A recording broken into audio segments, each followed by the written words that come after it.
Welcome to Tenor Tech, where I solve the problems you didn't even know you had. You'll begin by preparing the phone and initiating the update check. First, plug in the charger or ensure battery is at least 50% so the update won't stop.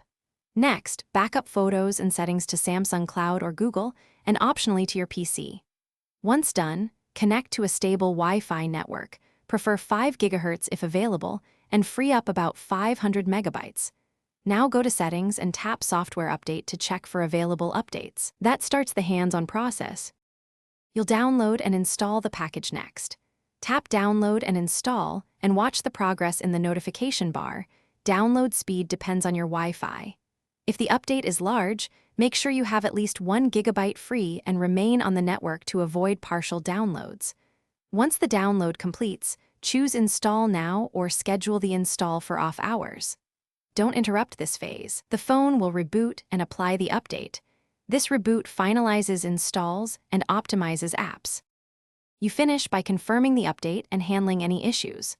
After the reboot, go to Settings, About Phone, Software Info to verify the new version. This confirms success. If you notice slow behavior or crashes, clear the cache partition or boot into safe mode to isolate third-party apps. If problems persist, back up your data and perform a factory reset. This resolves deep conflicts. For network or download errors, retry on a different Wi-Fi or use Smart Switch on a PC. Thanks for watching. Subscribe to keep your life in tune.